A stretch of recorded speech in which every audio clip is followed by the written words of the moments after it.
Hey y'all, I am so glad that you're here. My name is Naomi. I am here with Niños and Nature, and I cannot wait to show you how to make your very own DIY large stepped pyramid. Let's go see what we've got to do. Hey y'all, it is finally a sunny day and I can hop outside and get to work on this large block stepped pyramid. So the first thing that you need to do is get your wood. I've got mine. It's right under here.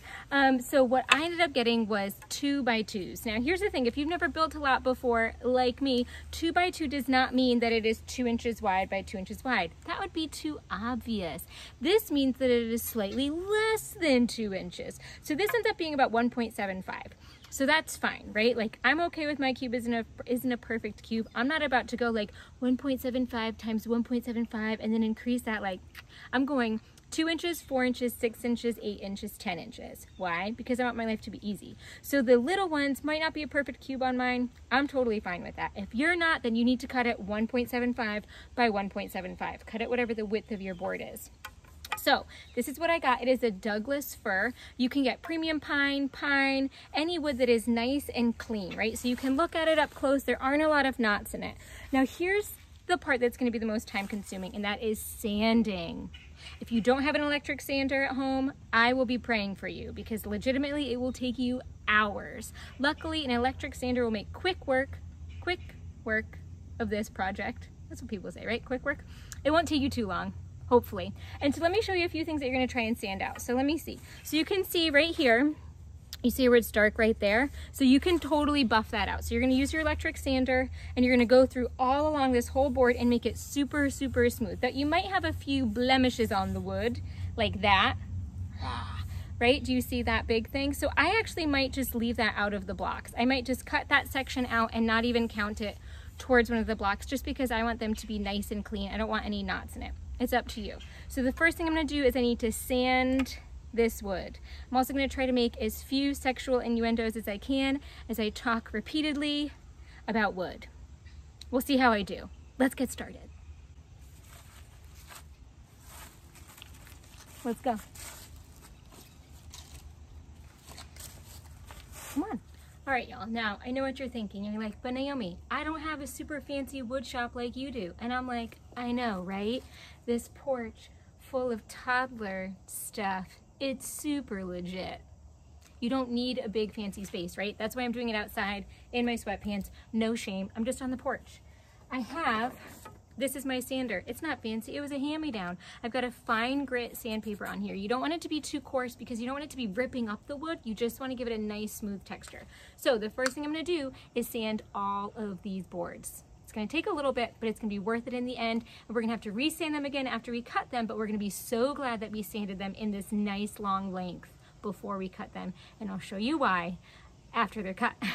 All right, let's start sanding. Okay, so all of my boards have been sanded, and now is the time where you have to do a little bit of math and you have to figure everything out. So you want to have a tape measure. You want to have a pencil and a carpenter's square just to have a straight line. You could just use anything that's straight, will give you a flat edge, and then your measurements. So you need, the way that I did it is, this board is a little bit less than 2 inches wide, but I didn't feel like going into like 2 3/4. I didn't want to do any of that. So mine is actually going to be a little bit taller than the original stepped pyramid, which is fine, right? It's homemade, it doesn't matter. So I need 36 blocks that are 2 inches tall, 28 blocks that are 4 inches tall, 20 blocks that are 6 inches tall, 12 blocks that are 8 inches tall, 4 blocks that are 10 inches tall. So one thing that you might want to do is consider the length of your board and calculate out how many blocks you could get out of that. So when I had one 8-foot board, I could get all 36 of my blocks that were 2 inches high. If you're like listening and you're like zoning out, that's fine. All I'm saying is think about how you're measuring it out on your board so that you're not wasting a ton of wood at the end, right? Like you don't want to do like some 10-inch long blocks and some 6-inch long blocks and then be left with a chunk of wood that you can't use. So just be strategic with it. So right now I am going to measure out all of my blocks. I'm gonna measure it out with my tape measure along the board. I'm gonna make a little dash mark on each measurement, and then I'm gonna use this afterwards to go through and draw a straight line to show my cuts. Does that make sense? I'll show you. Come down here. Okay, so I have my tape measure stretched all along the length of my board. Ideally, you'll have someone helping you at the other end. I don't, which is fine. So I have it like balanced very precariously, which is no big deal. So I am gonna start at the very end, and I'm gonna start measuring my 10-inch blocks right now. So I need 4 10-inch blocks. So I'm gonna measure, I'm gonna look, oh, here's my 10 inches. I'm gonna make a mark, and then I'll go through at the end and draw a straight line that will show me where to cut. So there's one 10-inch, and now I'm gonna go to 20. I'm gonna make another mark, and then I'm gonna go to 30, and I'm gonna make another mark, and then I'm gonna go to 40, and then there are my 4 10-inch blocks, okay? And you're just gonna keep doing this the whole length of your board to measure out all of your blocks.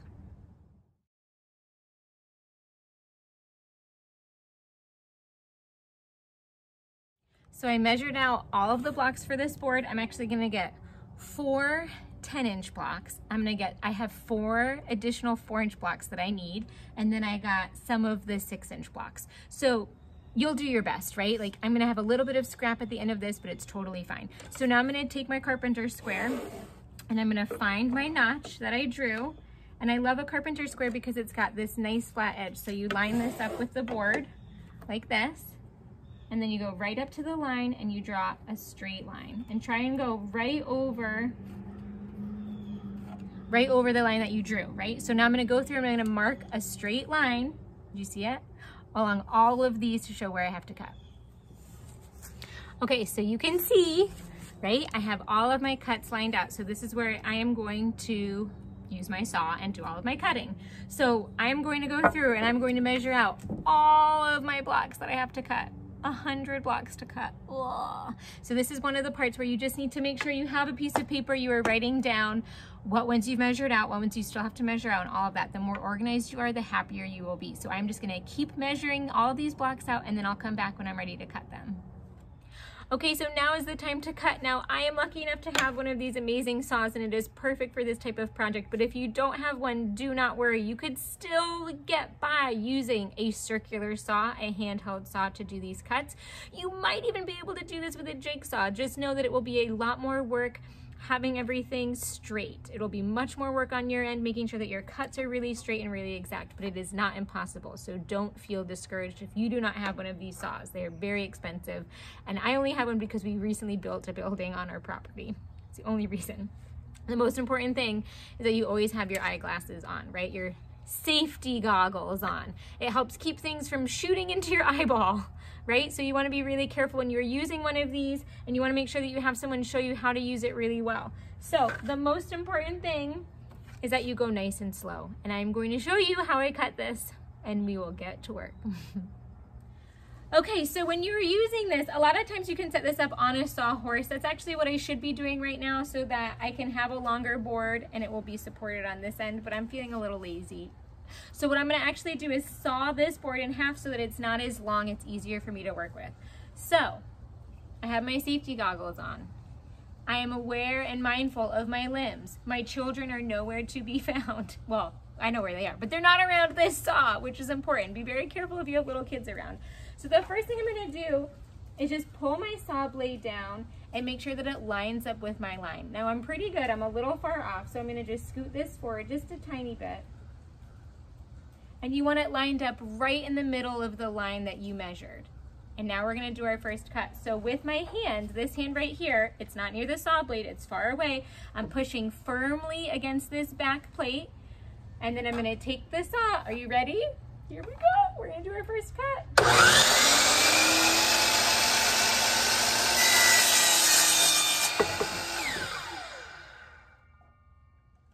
And we did our very first cut. Now Now what you'll notice is that when I brought the blade down, I didn't pull it back up while it was still cutting. I cut, I brought it all the way through the wood, and then I turned off the cutting before I brought it back up. You don't want to risk nicking your wood or having it move, and then you'll take a chunk out of your beautiful block. So move slowly, take deep breaths, and work very mindfully as you do this. So I'm going to go ahead and cut as many blocks as I can before my kiddos wake up from their nap, and hopefully we will get this project underway. All right, y'all, so one thing that I want to point out is that you always start cutting, you always turn your saw on before you touch the wood. So even though I'm bringing it down, right, like you see me bringing this down to measure it out, I am not cutting with it touching the wood. I lift it up, I turn the saw on,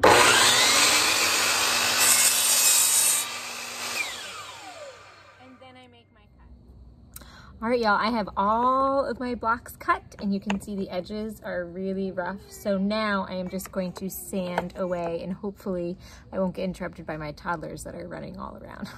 We'll see.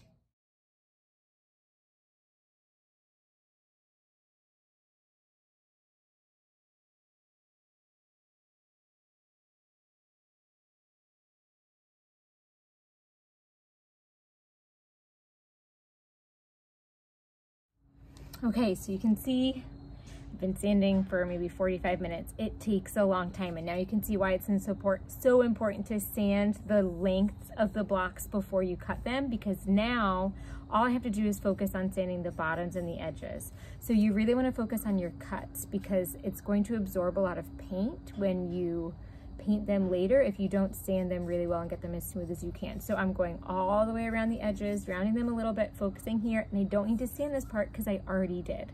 Now does it all make sense? I'm gonna probably be sanding these on and off for the next couple days, and I'll check back in when I am ready to start painting them. Hey y'all, I have been sanding for days and I am finally done. So these blocks are ready for me to paint them. So I'm going to show you my setup. I'm going to show you how I paint them. It is going to probably take me, I'm going to spend all nap time today, right? Moms, you know, you gotta use up the nap time, and dads, and you know, anyone who takes care of children. You know how it is.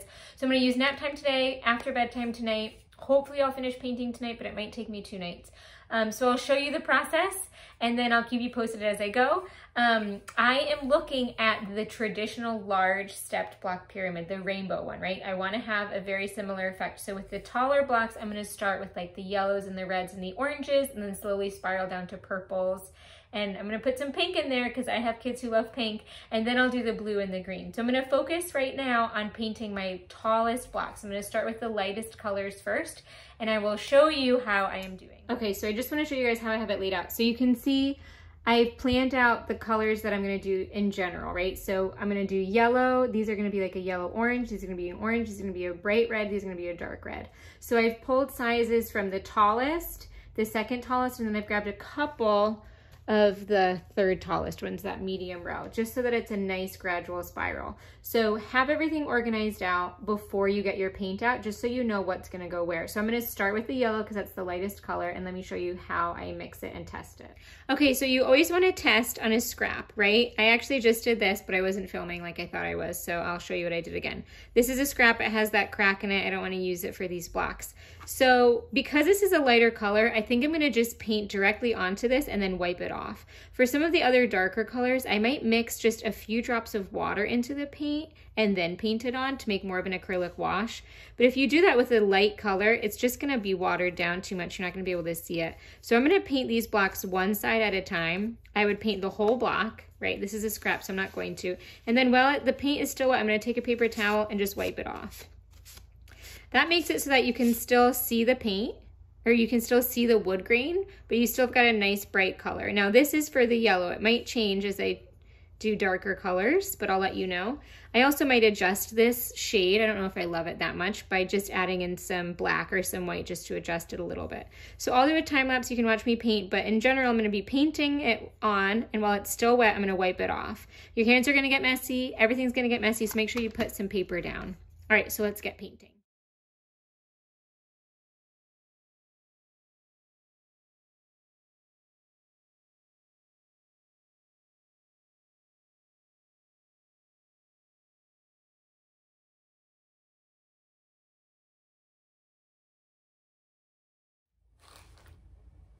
Hey y'all, can you tell I've been painting?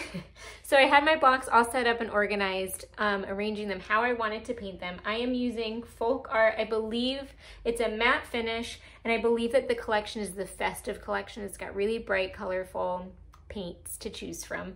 And I'm getting into a groove with it. So I've figured out a few tips that I want to make sure I mention. One, wear clothes that you're okay if they get dirty. White sweater, I don't know why I'm wearing a white sweater. Ask my husband. I always do it whenever I do things that are messy.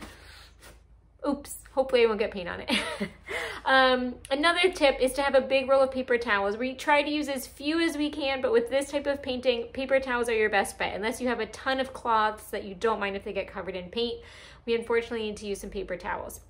But you can be really mindful as you use them, right? So one thing that I want to mention is that every time you paint a side, so I'm going to get ready to paint. I'm just going to use just straight up yellow for this block. So I've got my block. I'm going to start painting, and so you paint one side, right? Paint the whole side yellow, and remember we said we're just going to paint it and then wipe it off. But one thing, a way to use less paint is to get paint all along this part, right? And then you'll notice that when you go to wipe it off, you can just kind of, it's okay if this doesn't have a lot of paint on it because you're going to wipe down.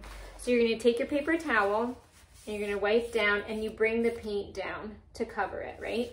So every time you paint a new side, you're gonna wipe all of the sides because you're accidentally gonna be leaving a little tiny fingerprint sometimes. Wiping it means that it's not that wet, right? Like I can touch it and it's not leaving huge fingerprints. But just something I want you to do is as you paint it, so you see I'm painting this whole side now, I'm accidentally painting a little bit on the sides as I go, right? Just because I don't wanna spend 17 hours doing this. So I'm not being too careful. I'm just painting. Again, I'm not worried if there's not a ton of paint at the bottom. And then I take my paper towel, and first I'm gonna wipe this whole side. And then I'm gonna go back and just do a cleansing wipe of the side that I have already painted and wiped. That just keeps it, if you're getting a lot of paint on the edges, you're removing them before it becomes dry, right? So that it's gonna be really nice and even. So again, I'm just gonna keep painting this side, and I'm gonna do this the whole way around, and then I'm gonna paint the ends last. And I paint the whole block in one shot. If you are really worried about fingerprints, or if you're really wanting to be like super specific with all of it, you can paint it one side at a time. That will take so long, but if you've got that kind of time, more power to you. I do not. So I wipe this side, and then I'm gonna go back there, I'm gonna wipe this side that I just did. I see a fingerprint, no big deal, I'll wipe it with my paper towel. I see a fingerprint, no big deal, I'll wipe it with my paper towel. And the wood sealer is really gonna help to smooth out any of these imperfections and make it just look perfect. So just make sure that you are wiping all of the sides as you go. And this one is almost all done. I'll just paint this last side, and then I'll do the ends. And I am almost all done with my yellows. And what I like to do is have I like to just use one paint tray, right? So I think about it chromatically. I know that after yellow, orange will be great. And if there's a little bit of yellow mixed into the orange, that's fine. And then I'm gonna do red. And if there's a little bit of orange mixed into the red, that's fine too. So I try to think of it as what colors can I use that will go really well together so I don't need to constantly be wiping out my paint tray. Okay, so this looks good. And with a paper towel, if you see anything, you can just press down pretty hard to remove any like fingerprint or if there's a funky spot, and you can see the wood grain shows really beautifully with this method. And now I'm just gonna do the ends. Now the ends are gonna be the part that need the most paint because the cut is gonna make it like a really thirsty section. So it just means it's gonna suck up a lot of the paint. So you wipe the edges, and then you just wipe the top. Good?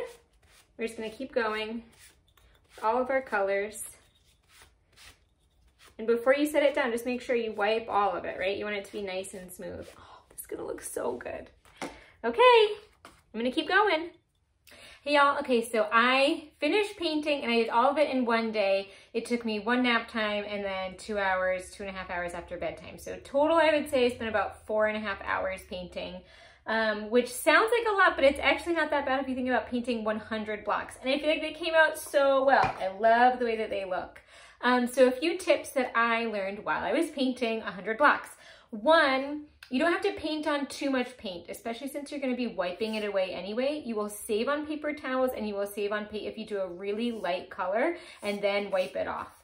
2, work from lightest to darkest. So I started with yellow and then I went to orange and then I went to red. And then when I started all over again, I went from green to blue to purple. So I tried to think of colors that would blend really well together to create all kinds of different shades. But if you want to keep this nice and simple, just use the paint that comes directly out of the bottle. You don't have to mix a million different shades like I did. I thought it was really fun, so I did that. But you can do it however you want. So now I'm going to take just some really fine grit sandpaper, right? Just some nice sandpaper, and I'm just going to pass over the blocks on each side. I'm not going to spend hours doing this. I just want to remove maybe anything that stuck to them by accident while they were drying, or if there was any paper that stuck to them. I just want to give them a quick brush off, and then I'm going to seal them. So I'm going to spend some time sanding these, and then I'll check back in. Hey y'all, I am back. I sanded all of these blocks in about half an hour, went in, made dinner, put my kids to bed, and now I am hopefully going to finish these blocks. So I want to talk to you about how I'm going to finish them. I found something that's called Tried and True Original Treatment. It is linseed oil and beeswax. This is safe to use on wooden toys. So I was using something before that said it was totally non-toxic when cured. And the more I looked into it, the more I just felt like maybe it was just kind of full of gross stuff. So this I feel really comfortable and really safe using. There are links to my blog post with this tutorial on where to buy this. And it's super easy to use, and you can do it inside. You don't need to worry about fumes or anything like that. So you take the top off and you can see it's like a thick paste, right? So all you need is a cloth that you don't care about. This is just like an old rag that we have. And you need a very tiny amount. So I just dab a little bit on the cloth. And then you take whichever block you're gonna use. Oh my gosh. And this is when you can really see the paint colors, and you're just gonna rub it all over on all of the sides. You wanna do a nice thin coat. And so I'm just gonna do a little bit more dab, and you wanna do the ends too. And like it was the same when you were painting them. The ends are gonna be the part that's the thirstiest, I'll say, right? That's gonna wanna take up the most. So I don't wear gloves when I use this. If you feel safer, you can totally have gloves on, because you're definitely gonna get it on your hands, right? Because you're touching all over the block. So you're gonna rub it on the ends, on all of the sides, and then you're just gonna set it somewhere to dry. You can set it on some newspaper. You just wanna make sure you do a nice thin coat. You don't wanna have any globs of it. And then you'll just set it aside to dry. Okay, and they're gonna look so good. So I'm gonna spend the rest of the evening probably just finishing these up, letting them dry overnight, and then I'll get started on the base, and I will show you how to do all of that. But this is what I'm using to seal them. And it's not just beeswax. You could just use beeswax, but I like having something that seals it a little bit more and gives it a not as waxy of a substance, right? Sometimes when you just use beeswax, it can feel a little waxy after. So finding something that's mixed with beeswax, that sounds like a better fit for me. That's what I prefer. You can seal them however you want. Okay, I'm gonna keep working on this, and then I'll check back in with you tomorrow when they're all dry. It's done! Almost. All painted, all dried, all stacked up. Now what I'm gonna do is measure the base dimensions, and I'm gonna build my base tray. Hopefully this won't take too long. This is the last step. All right, now that it's all measured out, I'm going to build the base. Now, I'm going to use a sheet of plywood for the base, a thin piece of plywood that we just have as scraps. And then we're gonna use furring strips to go around the base. You can also use 1x2s, like 1x2 inch furring strips, and you can find 1x2 inch boards. I couldn't find any, and we have furring strips on hand, so that's what I'm gonna use. Now, we are going to miter the ends, and you're like, what the heck does that mean? That means that you're gonna cut the ends on an angle so that you come together in a really nice corner. If you don't feel like doing all of that work, if you don't have a miter saw, you could chop it to where it's straight and they just go together like this, right? One straight end, one straight end. I'm going to do it where it's an angle and it goes like this. Yes? Lots of wood glue is in my future, and I will show you how I do it one step of the way. Each step of the way. And maybe I will bring a special helper to assist. Okay, so we are getting ready to build our base. I wanted to show you, this is a furring strip that we're using. It's thin, right? A nice thin piece of wood.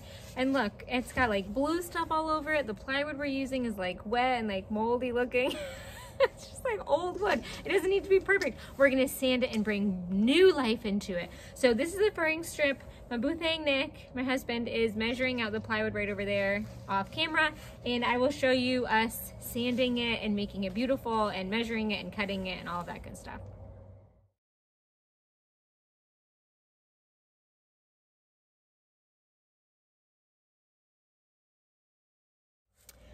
Okay, so I did a preliminary sand on all of the furring strips. I'll sand them again after I cut them just so that it's nice smooth edges, but these look really good. And now look at what we're using for our base. This looks horrible. It was left out in the rain, but we can still bring it back to life just with a good sand and a little bit of TLC. So my husband just cut this square. 14.5 by 14.5 is what we're doing for our base. That just gives us a little bit of wiggle room with the blocks. He's taking out the big saw right now. He used a circular saw to cut this in a straight line, and you saw he just used a chalk line to get a nice and straight measurement. And so I'm gonna sand this and I'll show you how good it looks when it's all done. And everyone's like, I love your reclaimed barn wood. And I'm like, it's just a crappy old piece of plywood, but it looks so good now. Look at that texture and the color. Just leave a piece of plywood out in the rain. Look what happens. So I sanded this with really intense sandpaper at first to get away all the splinteries, and then I used a fine grit sandpaper just to smooth it out. And now it is ready to finish up with the side strips that my husband is working on right now, and he's gonna explain to us just how to make them. Yay! Nick figured it out. Nick figured it out. All right, so we have our furring strip.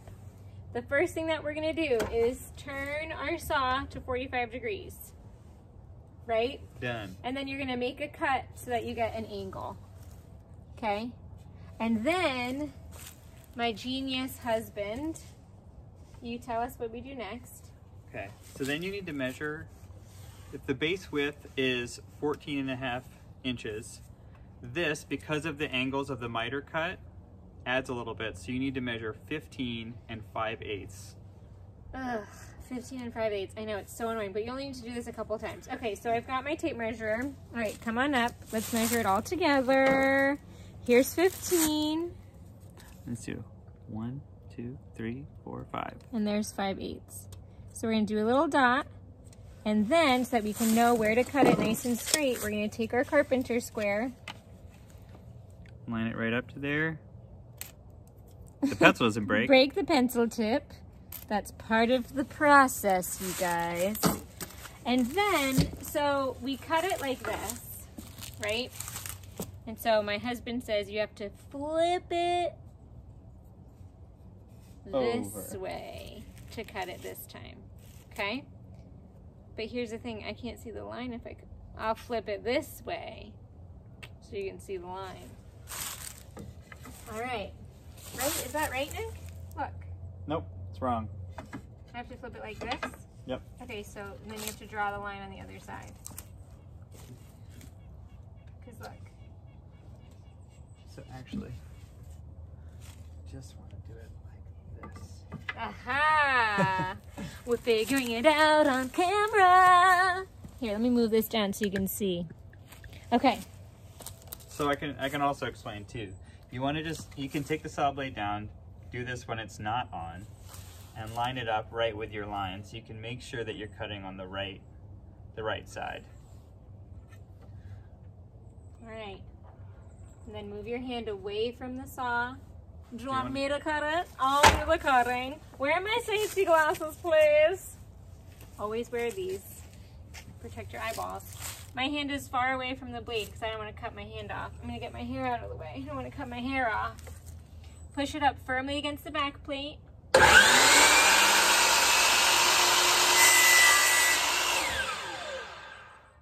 Stop the saw before you pull it back up so you don't nick the wood.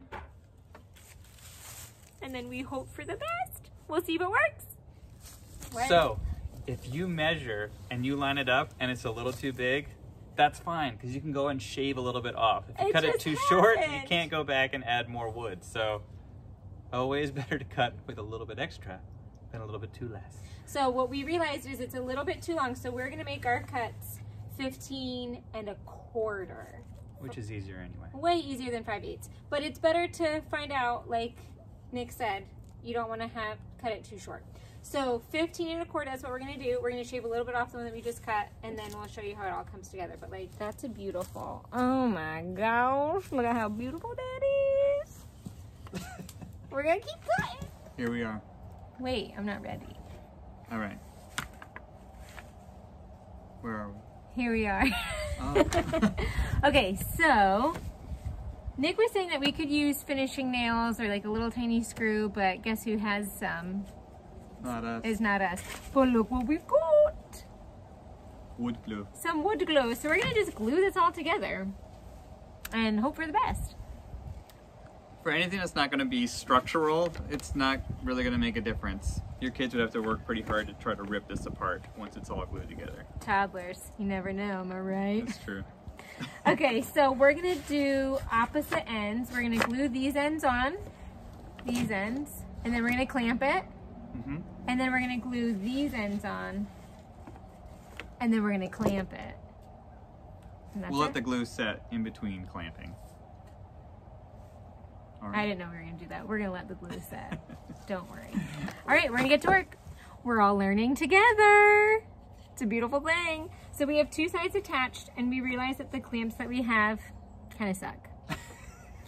So we ended up using picture nails, and Nick hammered in 4 picture nails all along the bottom, and that's holding these in place. And we're gonna just go ahead and glue on the other ones and add a few picture nails, and then we'll leave it to set. So you were saying that the glue is what's gonna hold it on, really. That's gonna be the toughest. Yeah, picture nails will hold it in place, but the glue is really what's gonna keep it steady, because nails in the end grain don't hold it in that well, but they'll keep it long enough to dry. Over my head, I'm like, what's gonna keep it on there? Wood glue, done. So we're gonna, but that's good. So we can all learn something. Here we go. That was more annoying than I thought it was gonna be, but it wasn't that bad. So the nails were perfect. Just make sure that they don't jut out or under. More lessons being learned. Very little wiggle room. Very little wiggle room. As we found after 12 nails. So glue, small picture nails, clamp, let it sit. And then I'm gonna use that same wood sealer, wood finisher on this. And then it's done, y'all.